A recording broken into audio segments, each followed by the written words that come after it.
Alright, I was done producing videos for the night, but just kind of change up the flow. I'm going to end off on the interview, I guess, Eminem did with Sway in the Morning. Y'all know what the business is, the Boxing Clinic and more.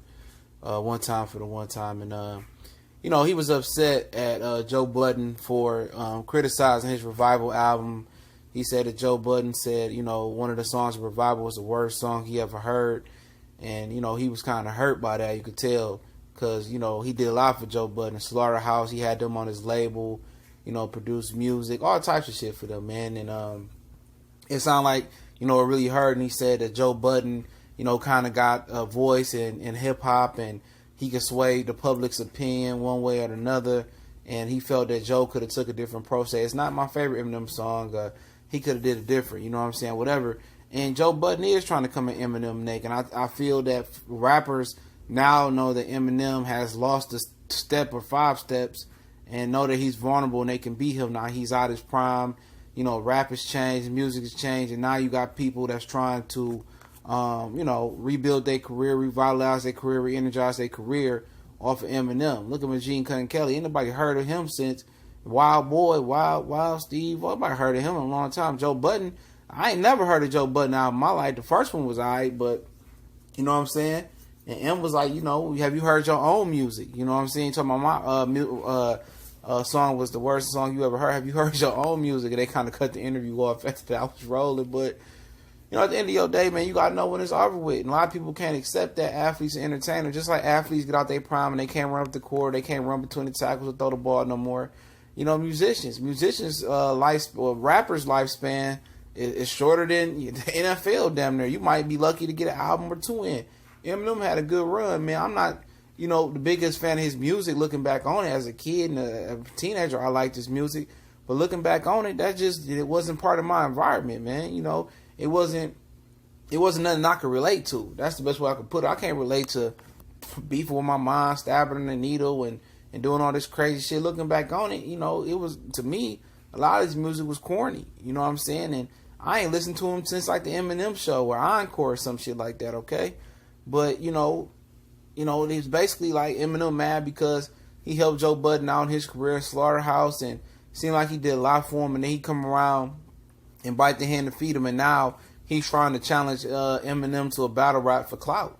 And that's just what you get, man. Industry niggas is just as faker than dudes in the street, man, that you think got your best interests at hand.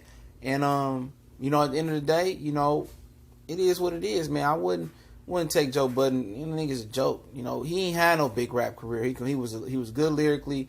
But at the end of the day, I believe Jay-Z destroyed him. He really ain't shit. He's an afterthought. Old girl, he proposed to her and she hit him with the Heisman and the stiff arm.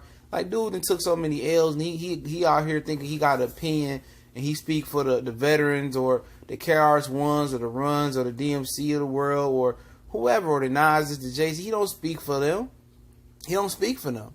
He ain't had a big enough impact to give his opinion to be the end all of opinion. Now, if Jay came out and said something, or this guy came out there and said something, or Nas, or whoever, who actually was qualified to speak on the situation like that, and it be the end all, and that's the ultimate, opinion on it, or like a KRS-One, then I'll be like, okay, you know what I'm saying, you gotta respect that. But at the end of the day, none of them dudes would do that. Just a nigga that's clout chasing. And Joe Budden is looking for a come up. You know what I'm saying? If I'm Eminem, I would destroy him. But Eminem got to know this shit's over. You still trying to make music, but your time is over. You done. Niggas ain't feeling that no more. It's a whole different vibe. And it's only so many Jay-Z's. There's only so many LL Cool J's. It's only so many people that can cross over from decade to decade to decade that can continue to do it. And he crossed over from the late '90s, early 2000s, mid 2000s. I was guess. But it's the shit's over for him, man.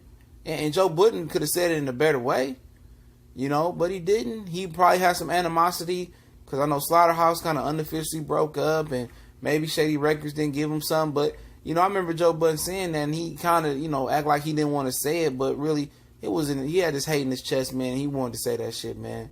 He probably got some deep animosity, but M was like, that's a dude that I help.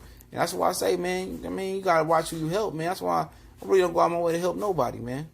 Real. Because at the end of the day, you be the one that always get fucked. You know, a dude that he helped, had him on his record label, signed checks for him, paid, you know, gave him bread, turn around and bite him in the ass. And, you know, that's the greater people out here today, man. It ain't too good, man. And when you drive by them and don't help people, people say you stuck up and shit. I'll be stuck up, but, you know, I know you wouldn't do the same for me. So it is what it is, man. You know, hopefully, you know, they can mend this situation. If I'm Eminem, I ain't mending shit. But y'all know what it is. Your boy CJ Goodfella, TBC and more. We gone.